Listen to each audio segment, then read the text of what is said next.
תודה. יש לי כבר. תודה. עדי.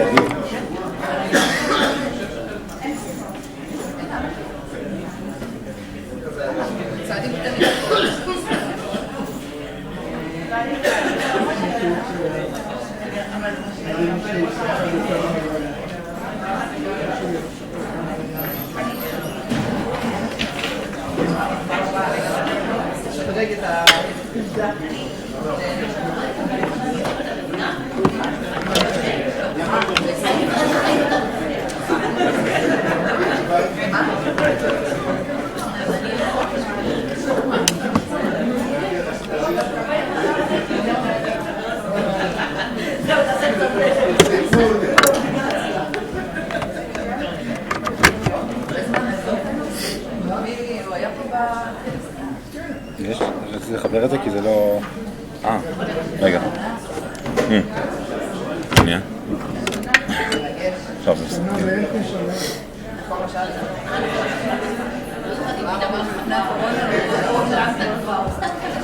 Okay, please take your seats.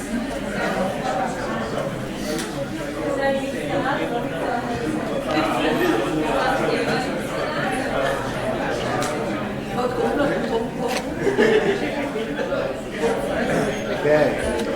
Good afternoon, everyone. Good afternoon. Thank you.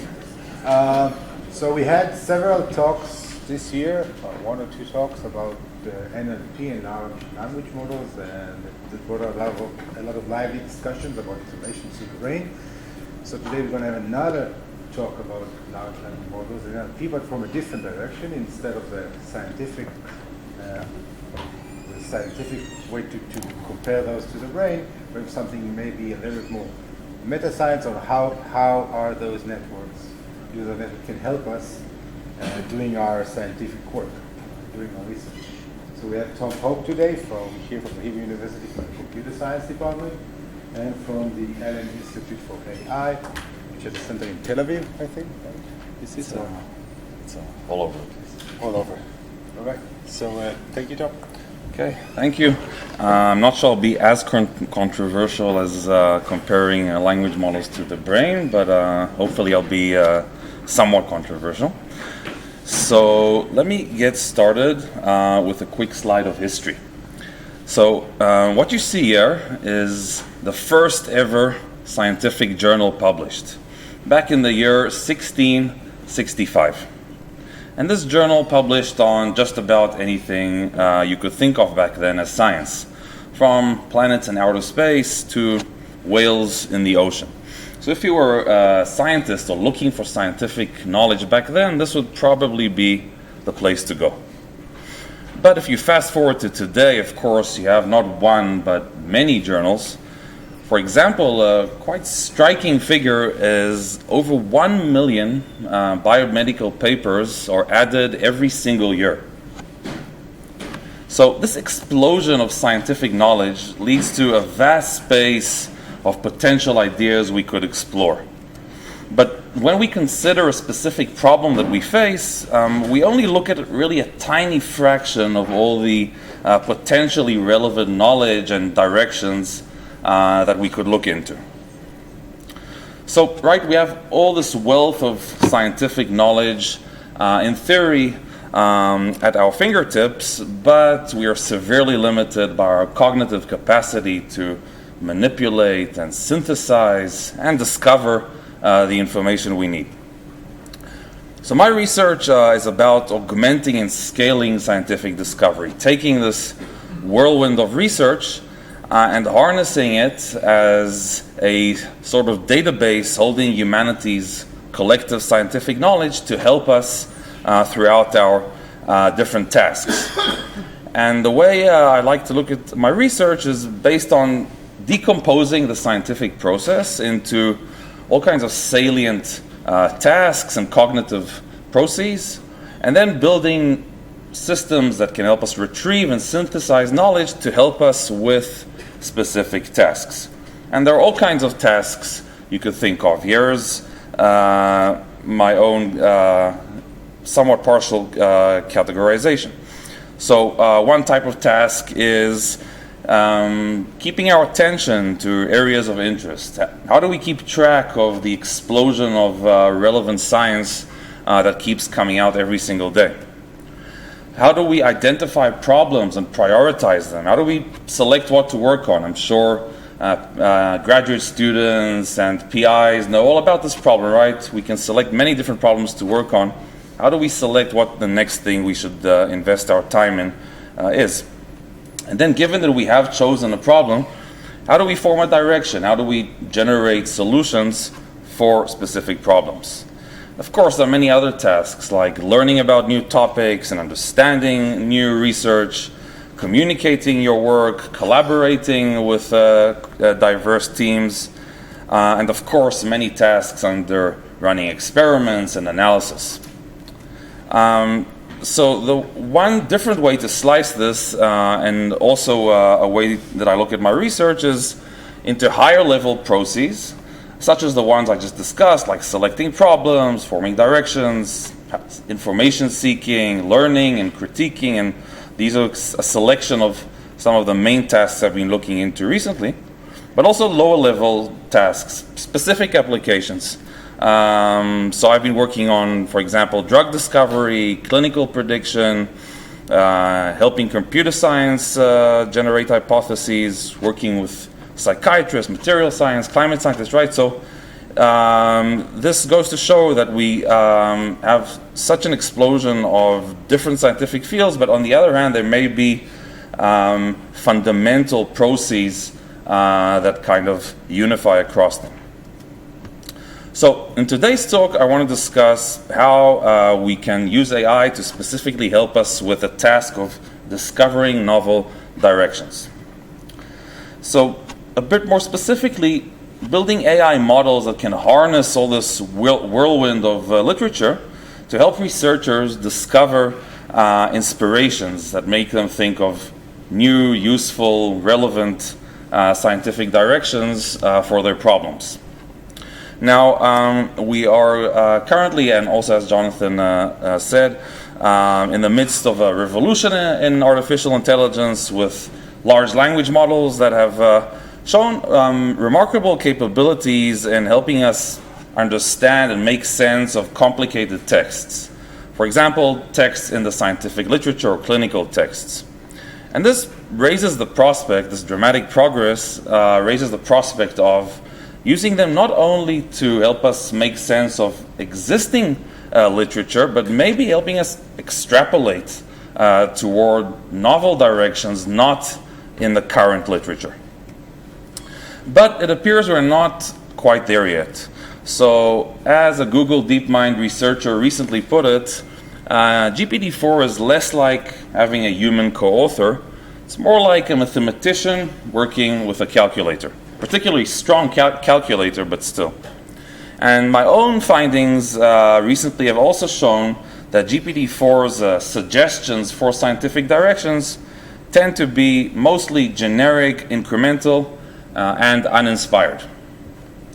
So another way to look into this a bit deeper, and it's also from this same Google DeepMind researcher, the way he put it is that GPT-4 only knows commonly occurring patterns, while we as humans are able to generalize exceptionally well from just one paper on any topic. Now, that could be arguable, but I think what is less questionable is that, and more in agreement, is that yes, humans currently have a stronger ability to extrapolate from known concepts in literature than the state-of-the-art artificial intelligence.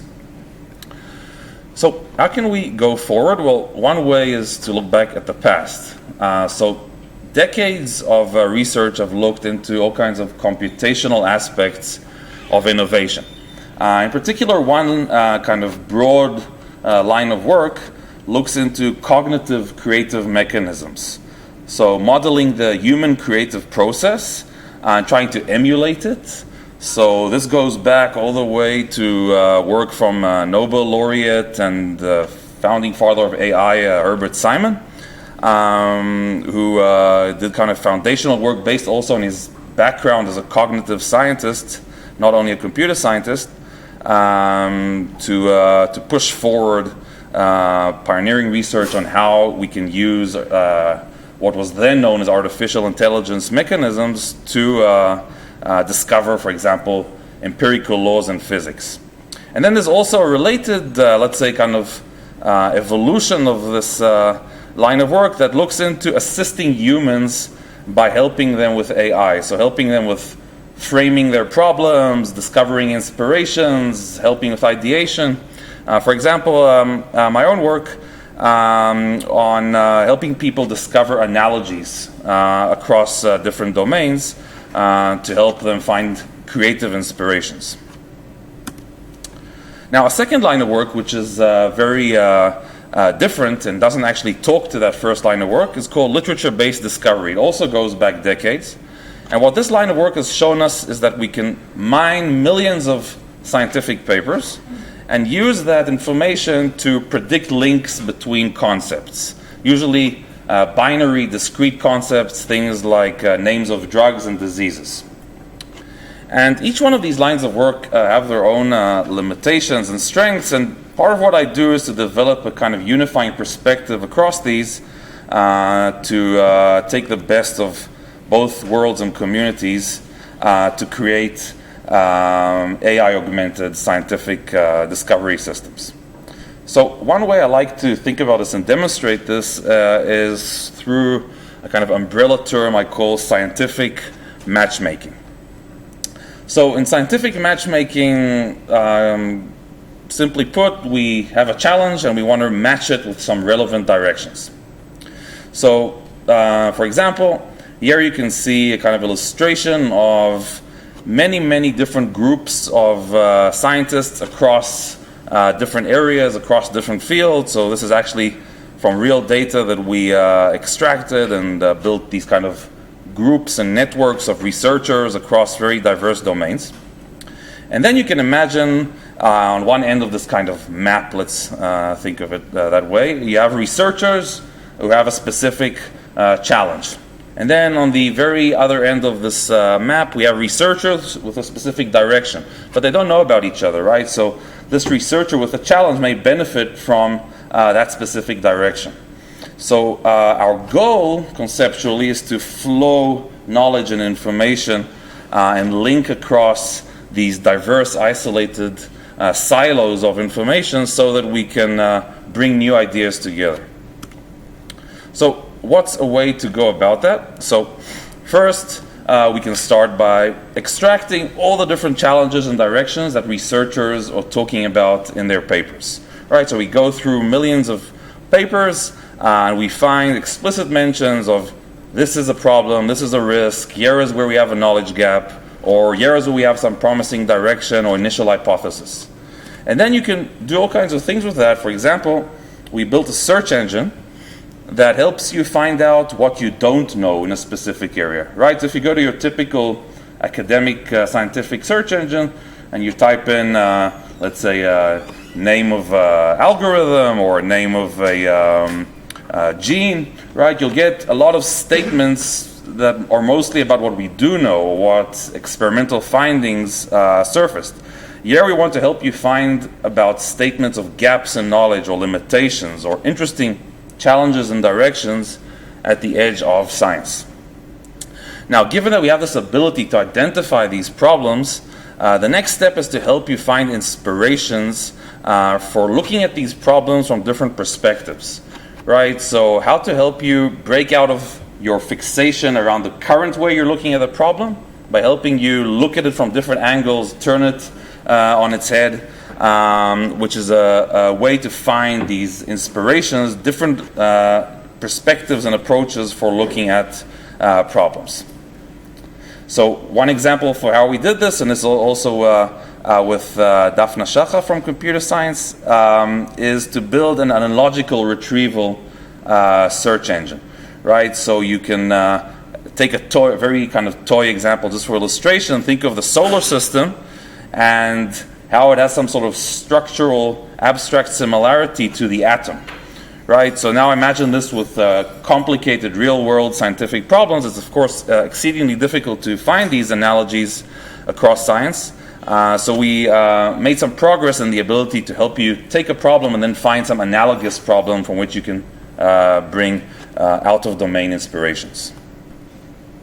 Another kind of development on top of that we built is taking kind of all of our researchers' problems. So, right, we as researchers typically face not just one problem, but we have a bunch of them. So we can take you as a researcher, represent you by the set of your problems or challenges, and then help you find researchers who complement you, who have, for example, different ways to attack the problems that you are looking into. And you can actually check this out on a website called Bridger, and maybe find yourself on it, although it mostly focuses on computer science.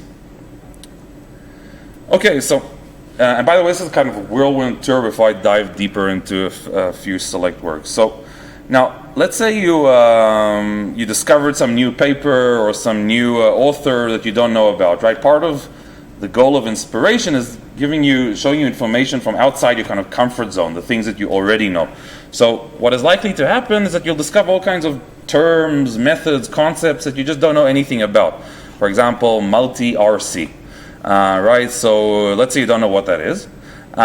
So our goal in this project was to generate personalized concept explanations, grounded in what you already know. So how to bridge between what you know and some new topic by finding these kind of links that help explain something new to you in terms of the web of knowledge that you already know, which is really how people learn, by grounding new information in the web of concepts that we currently are familiar with. Okay, so we've identified problems, we've identified inspirations, we've linked problems to directions, and we help you explain them. But now we have a whole big set of inspirations and relevant backgrounds that we've recovered from a bunch of diverse sources. How do we actually take all of that and synthesize that into one direction, or one kind of actionable hypothesis? So we also have a paper, which I'm going to tell you about in more depth soon, which takes a lot of background context, such as these types of inspirations, and then helps synthesize new hypotheses. So taking statements from the existing literature and then helping extrapolate with suggested directions. 1 second for a question, okay. Yeah, and we also use, and the same kind of logic, and I'm also going to tell you a bit about this, is to generate medical hypotheses. So for example, clinical outcome predictions or drug synergy predictions, again, using information from the literature. And finally, last slide before I'll stop for questions, the final kind of step on top of this that you can think of is, okay, we've generated an idea, given all these inspirations that we've retrieved, etc. What's the next step in the kind of conceptual pipeline of science? Well, someone needs to look at your idea and then review it and give you feedback and improve upon it. So we also have some very recent preliminary work on building large language model based systems that can help you review different aspects of your paper, of your initial idea, let's put it, to give you concrete feedback, and then hopefully eventually help you automatically or semi-automatically improve upon your initial direction. Okay, so any questions before I dive a bit deeper? Yeah. So the searching part, is it based on large language models, or which part? the part where you search the hypothesis before you synthesize everything together? The actual. Yeah. So I mean, the term, basically, the short answer is yes, and I'll show a bit more about it, a bit more about the models I use for search, and not going into too much detail about that. But basically, all of search today is kind of also converging on using neural representations from large language models. So in that sense, it is using. Any more questions before I dive a bit deeper? Okay, so today I'm going to talk about three different projects that are all kind of related and all around predicting using information from the literature. So one is about predicting medical outcome hypotheses. The other is about generating hypotheses using biomedical knowledge graphs. And then the last, perhaps the most interesting project for our very recent work, exploring whether ChatGPT can be a creative scientist. So I may skip the second part if I see that we need more time to reach the third. Okay, so this is about clinical outcome prediction using the literature. Right, so I spoke a lot about using scientific knowledge to assist researchers throughout their diverse tasks. But when you think about it, it's not only about the kind of, let's call it pure researchers. A lot of professions, and in particular clinicians, involve a lot of knowledge-intensive work and questions, right? So clinicians, even if they don't publish new research and findings, which they often do, but to address complicated problems, they also need to know a lot about existing literature and also to keep up to date. So in fact, there's a fundamental kind of paradigm in medicine called evidence-based medicine, which in hindsight may seem kind of obvious or taken for granted, but it's actually quite a recent development in terms of the history of medicine. And this kind of stipulates this intuitive but fundamental principle that clinicians need to know what the latest literature says in order to make the best decisions based on the most robust and recent evidence. So let's conceptually think about a very coarse-grained representation of how clinicians use the literature. So let's say we have a clinician with some complex medical problem they are facing. They can retrieve, so to speak, from their internal knowledge, right? So what they've learned, what they've experienced, the past patients they've seen, the data about a specific patient, etc. But then they may need quite often, even if they don't have time to retrieve external knowledge from the literature, right? So to go to the latest research on precision oncology and specific mutations and for their tumor boards when they're faced with some complex cancer patient, then find the latest evidence and the latest suggestions for making decisions. So one example of a decision, right, there's multiple decisions the clinician may need to make. One of them is about kind of inferring something about the prognosis. So what is going to happen to this patient? So they can then draw conclusions and more actionable decisions based on their kind of internal prediction of what the prognosis is. So what I'm going to show you now focuses on this box of retrieving from external knowledge to help making prognosis predictions. And specifically, what we asked in this work is whether we can enhance prediction of hypotheses of prognosis of hospital patients by retrieving patient-specific medical literature.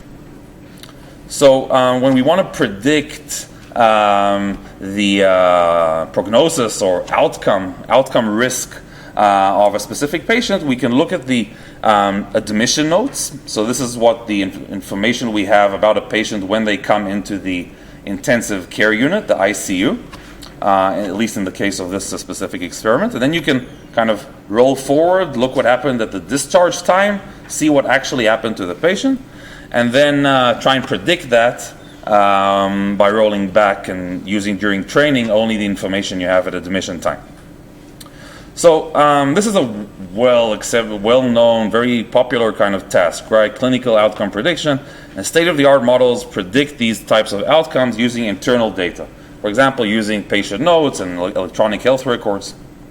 And here we ask, can we improve the performance of these predictions by adding patient-specific evidence from specific medical studies that are relevant to each individual patient? So it's basically built on two building blocks. The first is how do we take patient data, which is very complicated? Think of a long history of a patient with all their different procedures, diagnoses, past treatments, etc. And then go from that to some sort of model or representation that can help us link it to medical studies on PubMed, which is the largest index of biomedical papers. So one important thing to note about this is that it's not like your standard search, right? So it's not Google or PubMed, if you're familiar with that.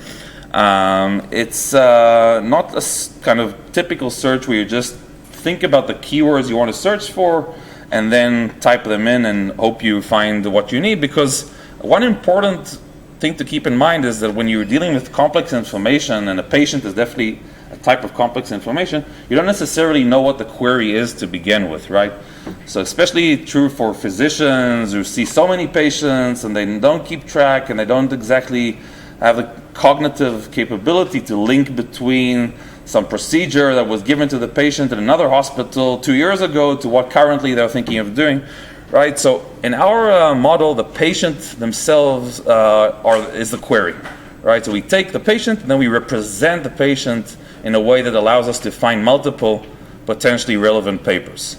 So one way to do that is to extract all kinds of key aspects of the patient and some kind of well-accepted key aspects for clinical notes or problems, treatments, and tests as one example, right? You can think of others. So we use NLP to extract these key aspects and link them to external knowledge bases to help us normalize them and get a kind of more accurate representation of these patient aspects. And then we can use these patient aspects to link to kind of aligned aspects in the literature, right? So finding papers that talk about these specific aspects. Now, there's all kinds of ways to do that, and just one brief slide, kind of detour on a model that we built that was also inspired by this problem, is to break down papers or complex texts into sets of aspects. Each aspect can be represented with a language model. So this goes back to Jonathan's question, right? So you can have these neural embeddings for each one of these aspects. Let's just, for the purpose of presentation, think about each sentence as an aspect, right? So you have a sentence in the clinical note and a sentence in a scientific paper. Now we want to learn some alignment between them. So we developed a model that uses optimal transport, this idea from optimization that allows you to learn soft, sparse alignments between these sets of vector representations. And we integrated this into a neural network, so we can learn these embeddings such that we get sparse alignment between these sets of aspects. And this led to a state-of-the-art information retrieval model in the scientific domain. Now, if you didn't really follow or understand what I just said now, it doesn't matter at all, because now I'm going back from the detour.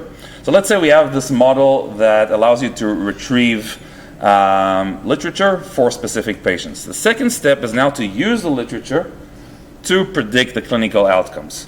So for each patient, think about having thousands and thousands of patients. For each patient, we rank the top 5, let's say, or top 10 papers that we found. And then we aggregate all of them, we synthesize all of them into some sort of unified, summarized representation. And then the language model can attend both to the literature knowledge, but also, of course, to the internal notes and information about the patient, the electronic health records, and synthesize that into a final outcome prediction. So we called our system BEEP for Biomedical Evidence Enhanced Prediction. And it's illustrated here. So this is a real example from the data where a certain patient came in with a certain background and refractory hypoglycemia, type 1 diabetes. And we first found, automatically that is, literature that tells us that people of this type of cohort of patients is not associated with increased risk of mortality during ICU hospitalization, right? So there's a lot of literature on what's known as in-hospital mortality. And this specific clinical study found that patients with these attributes are not associated with increased risk of mortality in the ICU. So we take language models that combine the internal and external information and then predict the risk of mortality for the specific patient. And in this case, when we didn't give the model the external literature that tells us about this kind of lack of association, so the model predicted high risk of mortality. And by adding the literature, we were able to correct for the prediction and predicting that the patient will survive, which in this specific case was the correct prediction. So to make this a bit more quantitative, just one example, right? So we take a few outcome cohorts, in-hospital mortality, which I just mentioned. We predict prolonged mechanical ventilation, whether the patient will be administered what's abbreviated as PMV. And we also predict the length of hospital stay in terms of the number of days. So we have many thousands of patients falling under these different cohorts. And the kind of bottom line is that by adding the literature, we're able to dramatically increase the predictive accuracy, at least in relative terms. So up to 5 points increase in the overall FU1 or area under both the ROC curve and the precision recall curve. And what's interesting in particular to me is that when we look at the top 10 or 15% of the most confident predictions, which is kind of the real world setting, because in clinical settings you want to avoid what's known as alert fatigue. You don't want to keep giving doctors so many more and more of these alerts. So looking only at the cases where the model is the most confident, that's actually where we saw the biggest boost when comparing to the state-of-the-art that uses only the internal data. And one interesting note is that this was in 2022. And the experiments used what now would be called a small language model at only 300 million parameters. But what's interesting is that still today, when compared to using large language models in modern standards with billions of parameters, we still beat them and still stand at the state of the art. Due to this property of retrieving from external medical studies, which I find very interesting. One last slide before a question on that. So I think really the most interesting promise of this is its potential generality, right? So learning to find predictive scientific information, learning to take your clinical data set, or even scientific data set for that matter, linking it to external knowledge that can help you make better predictions and helping you ground your prediction in external information that can not only enhance accuracy but also help you explain what's going on by linking to hopefully robust, well-established medical studies and potentially supporting your decisions, right? Because if you link to some 3 examples of patients who had similar symptoms and similar patterns, you could also see about the treatments that were administered to them, whether they worked or not, and that can help the clinician make a decision. Of course, not replace, nowhere near that, but to potentially help by surfacing relevant information. Okay, questions? How is performance related to experts? Yeah, that's a good question that we don't answer in this paper, and I, back at the time at least, tried to look for relevant information on that. It's surprisingly hard to find, so I don't really have a good answer about that. But I suspect that it varies quite a lot. Okay. So an expert and join different medical files. yeah, I mean you could, right? But the way that a physician looks at a patient is so, and this is also related to a lot of hype we hear now today about GPT-4 passing the medical USMLE exam, right?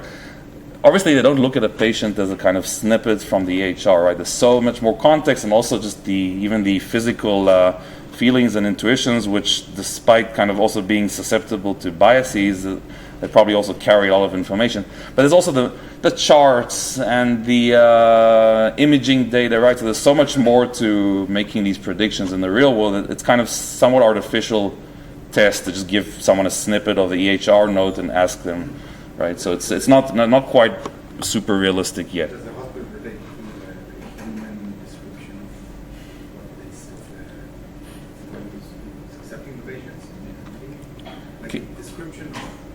general description in words, the status statement. This is what the kind of the admission note is, right? In a sense, right? It's kind of it's a free text or semi-structured text, often very long and detailed, right? So it's not a toy example, right? I mean, there are a lot of these. A lot of interest in this because this text is very representative. But still, I think that trying to assess how a clinician would predict a prognosis based only on this information is interesting. I want to do that, but it's, maybe someone already has, but it's not. It's quite artificial. It's not like super indicative of real-world decisions. Any more questions? I think maybe debating. Okay, maybe I'll just very briefly tell you about the kind of essence of this before I move on to the LLM-based hypotheses, right? So, just very briefly, and it also helps set the stage for the final part. There's a big kind of task and interest in predicting links and biomedical knowledge graphs, right? So we have these very large knowledge graphs that are usually some sort of reflections of our collective knowledge from the literature. For example, protein interactions or drug targets, compounds, etc. And it's valuable to predict links across them, right? So let me skip to this slide. So here's a kind of real-world example of a company in London back at the beginning of the COVID-19 pandemic that built this kind of knowledge graph and then used it to repurpose a drug, which is especially important in early stages of pandemics. If you're able to do that, right, to repurpose a drug that already passed all the safety clinical trials and out there on the market, right, so potentially you can accelerate it through the process. And they use this kind of link prediction-based approach to make these predictions. And then this line of work that I've also been looking into, we're looking into predicting links in knowledge graphs using language models, right? So using things like GPT-4 or other types of language models to help us make these predictions. And this directly helps me get to the final part, so we don't have to rush through it. Which is about predicting natural language hypotheses, or, as the kind of somewhat controversial title, Can ChatGPT be a creative scientist? So this is our work called SIMON, which stands for Scientific Inspiration Machines Optimized for Novelty. So directly related to what I just told you about, this idea of going to our collective knowledge and the literature and then using that to hypothesize new knowledge is a very long-running idea in computational science.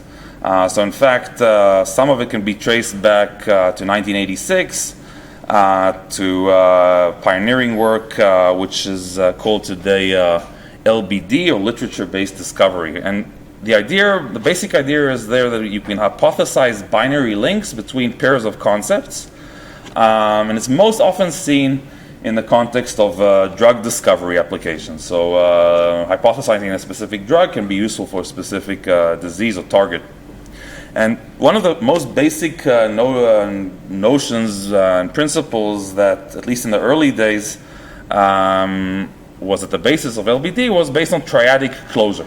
Okay, so let's say that you have a paper that tells you that two biomedical concepts, like let's say some drug and some let's say value of a lab test, are co-occurring. They appear in the same paper.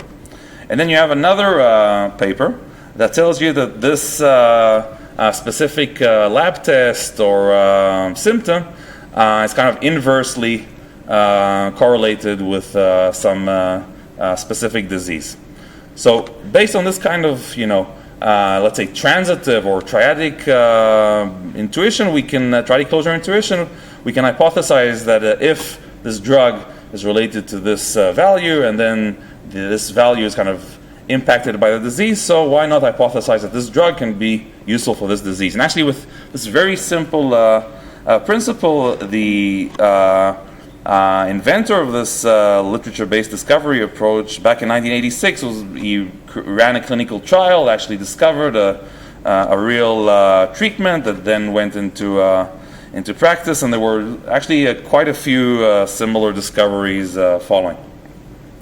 And a more kind of modern incarnation of this is what I just told you about in the past couple of slides, link prediction, right? So you can take knowledge graphs that were somehow obtained from the literature and then train machine learning models to predict these links between things like drugs and diseases. But there are some crucial limitations for this approach. And one of the most fundamental limitations is that it's modeled in a very kind of far-removed way from the way scientists think about problems, right? So scientists don't think about, let's give a specific drug to a specific disease, right? There's so many different factors and parameters and contexts, application settings, constraints, challenges that need to be taken into account. For example, you can think about for a specific cohort of patients, a drug may be relevant for this disease. For a different cohort of patients, that drug is actually completely irrelevant. And that's a very simple kind of example just to illustrate, right? And literature-based discovery actually completely ignores, to this day, these kind of problem contexts. And the reason is that they are very rich and elaborate. There's some sort of convenience in taking binary links and predicting them because it's easier for, let's say, machine learning and computational representations. And beyond the kind of context, there's also the issue of the output, right? So just representing that, the idea that you represent the entirety of science with binary links between discrete concepts is obviously detached from the way we actually think, right? Which really limits the expressivity of this general framework. Which is what I just said. So I've recently taken a kind of dramatic departure from classic literature-based discovery with a new framework for modeling this problem. And in this framework, the context and the motivations are provided as natural language input descriptions, which can naturally capture very complicated input settings and challenges and motivations.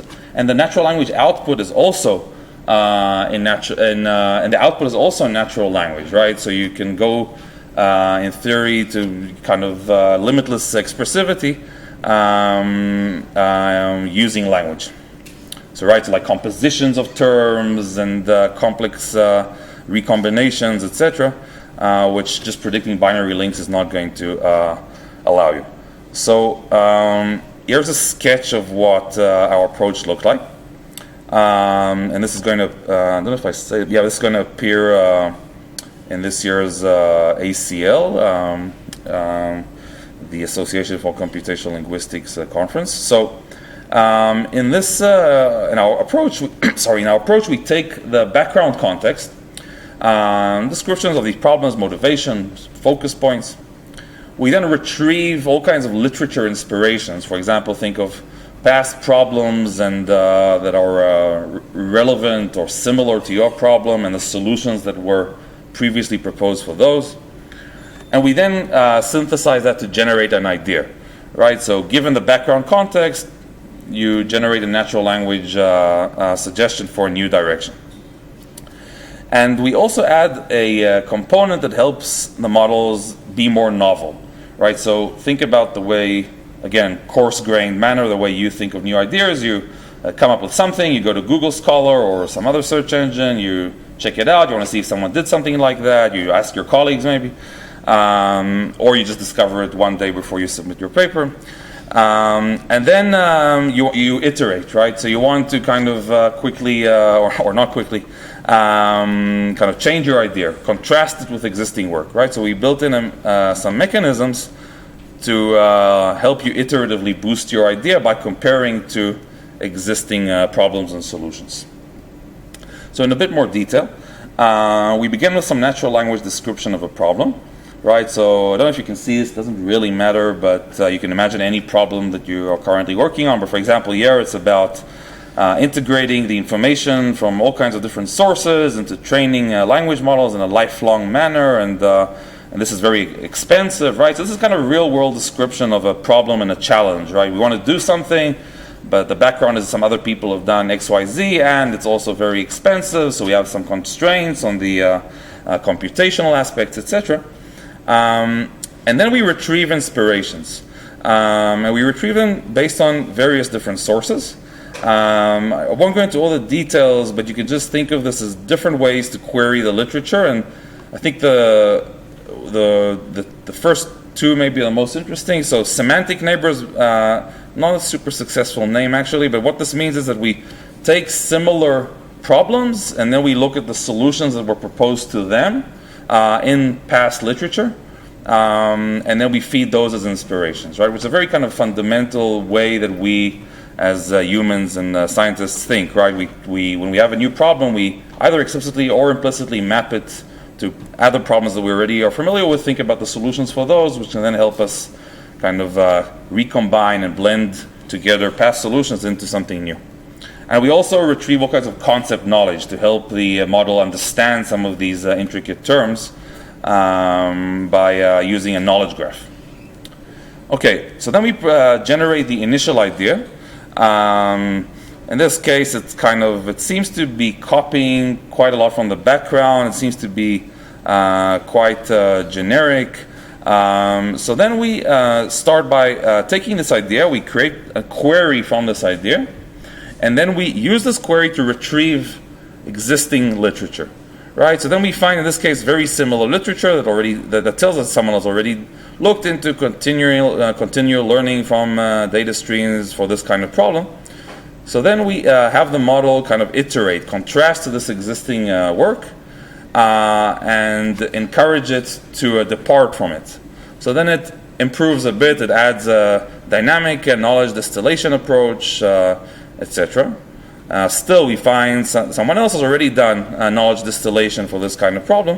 So we iterate again, and then we converge on some final idea that combines memory-augmented networks for knowledge acquisition in the lifelong learning scenario. It's kind of this composition of terms that the model was not able to find that someone already did something similar enough to this.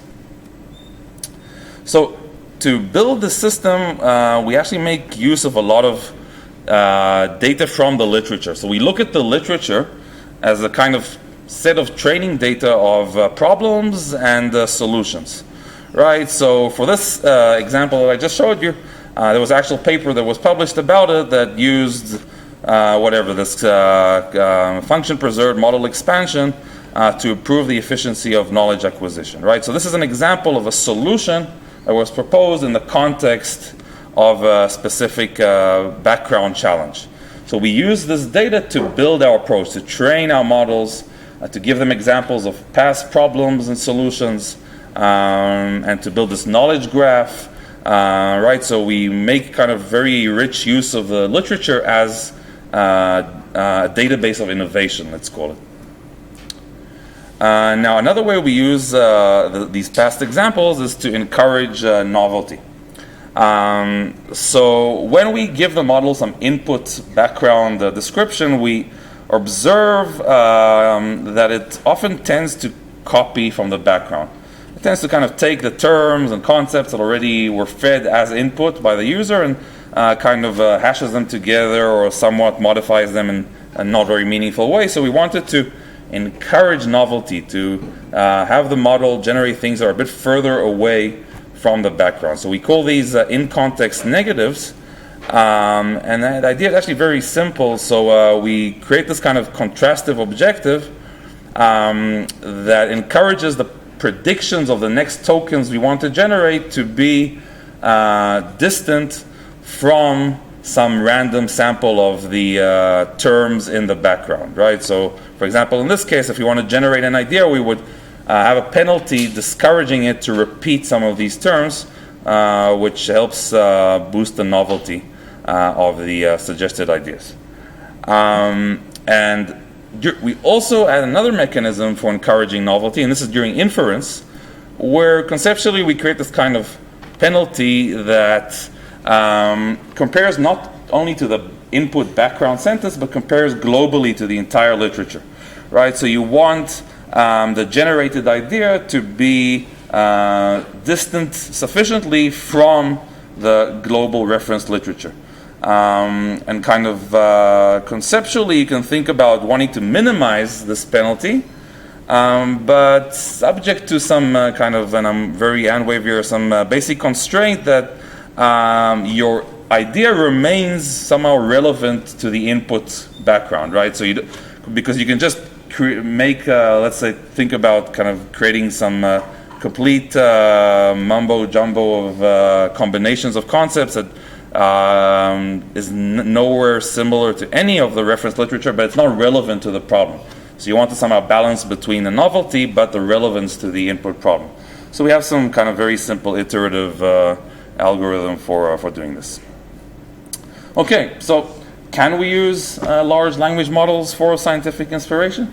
So this is the kind of thing that's because, you know, inspiration, novelty, ideas, these are very human, ill-defined concepts, right? And at the end of the day, we want to evaluate these with humans. There's no real solid way to automatically evaluate whether something is inspiring for a human or not without showing it to a human. So we design all kinds of evaluation studies that assess all kinds of aspects of the idea quality. So is it relevant to the problem? Is it novel? Is it reasonable? Is it specific enough? We rank them according to the level of technical detail and their innovation. We compare them to the ground truth, to actual papers that were proposed for specific problems to kind of calibrate. And we also evaluate our ability to boost the novelty of ideas. So kind of bottom line message is that, or the first bottom line message is that we're able to substantially boost versus the state-of-the-art, let's say, GPT-4 in terms of idea ratings when conducting all kinds of expert evaluations, both in computer science and in the biomedical domain. And when we look at the novelty boosting, so here what you see is, you see in the rows of this table the result of the first and second iteration of novelty boosting. So if you see, let's say, a plus 55%, that means that 55% of the ideas gained novelty as perceived by humans over the initial idea. What you see in the columns is just all kinds of types of inspirations that we retrieved. So not very important. The bottom line here is that the novelty boosting in our human evaluation studies was able to quite substantially increase the perceived novelty of the ideas as measured by humans with expertise in each one of these domains. And just to kind of look at it in another quantitative way, we also measure the number of new terms that are added. So we can look at new terms that are not just basic, what's known as stop words, you know, things like a, the, etc. So we see that the novelty boosting indeed adds, on average, quite a substantial number of terms. Okay, so that's kind of the promising part, but now let's kind of return to the reality and remove some hype. So what the LLM tends, even after a lot of our efforts, tends to create generic suggestions combined with all kinds of details copied from the context. Like let's take transfer learning and NLP and data augmentation and combine them together to address the input problem. It also tends to kind of perform these simple logical modifications that don't show that it's truly understanding what the problem is. So, for example, if the problem describes high latency and efficiency limitations as the input kind of challenges, it will say, here's a method for low latency and highly efficient, right? But it's not necessarily telling us how to do that. And the novelty boosting, right, I told you that it adds all these terms, right? What are those terms, right? So it often tends to add these combinations of all kinds of buzz concepts. So, for example, dynamic adaptive modeling, graph models, fusion of modalities, the kind of stuff that you expect to see in like your latest NeurIPS or iClear or ACL conference, and sometimes it just adds all of them together, right? So dynamic, syntax aware, graph fusion, right, and it gives you kind of an abbreviation for it. Now I must say that some papers actually do look like this, right? But they're often of the less interesting kind. So bottom line is that our modeling augmentations did produce promising signal, right? So we managed to get higher technical detail and make it less generic, and importantly, higher perceived utility and novelty, but still far from the depth of innovation that you see in real papers. So there's a lot of interesting, important work to be done in this area. And as the last slide, I was also happy to see that all kinds of other follow-up work that kind of heavily based on ours, exploring different developments and angles around this idea, because this field is moving very fast, so whenever something comes out, someone's going to build on it. Okay, so that's a conclusion, and happy to take questions.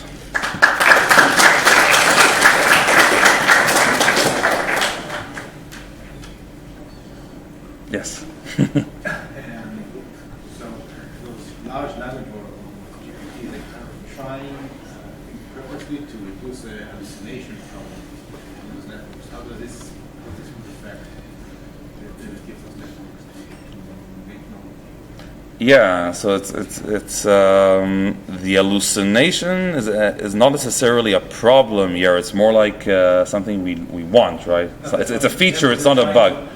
Yeah, I know. Yeah, I'm just explaining to maybe people it doesn't fall right. So the models hallucinate all kinds of non-factual information, etc. Right? But in our case, you want them maybe to be able to hallucinate, right? Because you want them to think of new ideas, and a lot of the models are being released, so some are trying to dampen the ability to hallucinate, right? So that's why we also fine-tune models to kind of reverse some of this pattern, right? So we take like millions of examples from papers and try to tune the model to take a background and then provide an output. But still, this interplay between when is hallucination relevant versus not is interesting. Yeah. And one more question, maybe relevant to more people here. So what is your take on current available tools like SciSpace, Sci, that supposedly help scientists to discover knowledge gaps? Yeah, so I mean, I also work for one of these tools, the Allen Institute as Semantic Scholar, which also creates kind of these tools. I'd say use them with caution, but at least some of the ones you mentioned don't necessarily rely on generative AI. They rely on kind of, let's say, a bit more robust kind of search approaches, like Cite, for example, showing you contrasting and affirming citations, right? So that's not necessarily based on kind of generative. Whenever you use generative AI, I would tread carefully. It's far from kind of ready for blind trust, but still could be useful.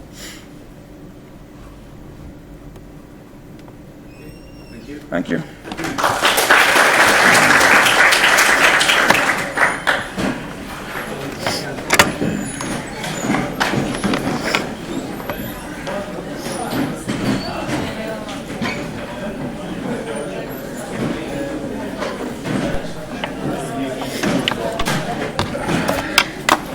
לא נראה שאנשים הצליחו...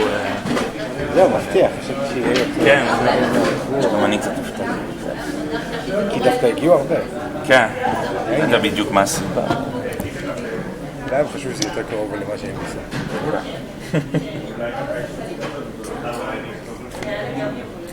אבל בסדר, לא. רציתי לה... ביי, טוב.